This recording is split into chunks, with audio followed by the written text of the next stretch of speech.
नमस्कार. ज्ञानाग्नीचे मुखे जिणे जाळली कर्मे अशेखे तो परब्रह्मची मनुष्य वेखे ओळखतो. 46वीं ज्ञानेश्वरी नित्य पाठ की ओवी है. वैसे चौथे अध्याय में 105वीं ओवी है गीता के और 105 ज्ञानेश्वर महाराज की ओवी.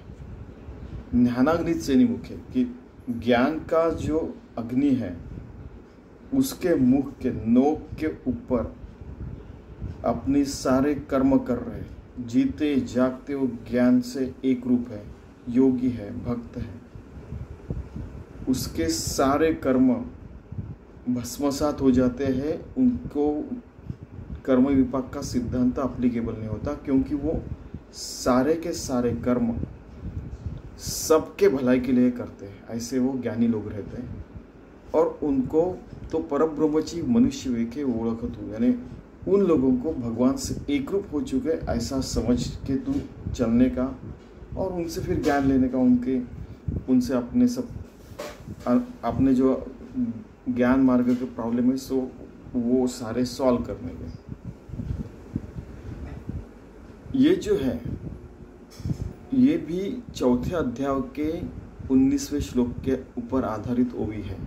ये जो ओवी है, यस्य सर्वे समारंभाः काम संकल्प वर्जितः ज्ञानाग्नि दग्ध कर्माणम तमाहु पंडितम बुधा. वो जो पंडित लोग, ज्ञानी लोग रहते हैं, वो सारे कर्म आरंभ करते हैं, अंत करते हैं, जैसे भी हो सारे कर्म बराबर करते हैं ज्ञान के नोक के ऊपर रह के, और उनको फिर संकल्प विकल्प ये सारे अवस्थाओं के वो परे चले जाते हैं और भगवान से सतत एक रूप रहते योगी और भक्त रह के.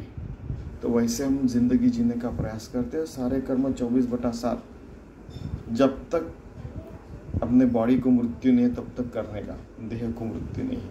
ठीक है, आत्मा तो हमारे आपको पता है, तो हमारा आत्मा परमात्मा से विलीन कर लेने का, फिर वो अमर हो जाता है.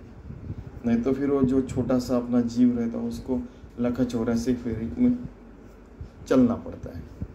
ठीक है, तो इसके परे जाने के लिए हमें ऐसे कर्म करना पड़ेगा. ऐसा भी याद रखने का, कभी कभी हमें करना पड़ता है, कभी कभी हो जाता है, और ये सारी चीज़ें पहले होती रहती हैं. फिर वो अपने आप भगवान को समर्पित होने लगता है. और फिर इसके भी परे इसके भी बड़े और इससे भी बड़े कार्य रहते हैं. इससे भी परे बहुत सारी चीज़ें रहती हैं. पहले हम लोग ये पास तो हो जाइए इस परीक्षा में, उसके बाद में अगली सारी चीज़ें भगवान हमारे सामने लाएगा ही.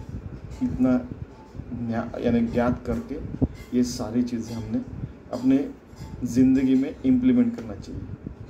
आचरण, सदाचरण, सद्वृत्ति, सत्प्रवृत्ति, ऐसे हम लोग जीने का प्रयास करते हैं. सतत योगी, सतत भक्त हो गए, भगवान को सारे कर्म समर्पित करते हैं. भगवान को कर्म समर्पित करना, पूजा करना, सेवा भाव रखना, ये सारी एक ही चीज़ के बहुत सारी ये एंगल्स हैं, फैसेट जैसे अंग्रेजी में कहते हैं. इधर से देखा तो ऐसा, इधर से देखा तो ऐसा, इधर से देखा तो ऐसा, इधर से देखा तो ऐसा, ऊपर से देखा है, नीचे से देखा, कहीं से भी देखा तो भी आपको पता चलेगा कि हमें सारे कर्म भगवान को समर्पित होंगे. भगवान हमारे सारे कर्म पूजा है ऐसे समझ के स्वीकार करेंगे. ऐसे शुद्ध कर्म, शुद्ध मार्ग से हमें चलना चाहिए. चलो हम ऐसे ज़िंदगी जीने का प्रयास करते हैं. धन्यवाद.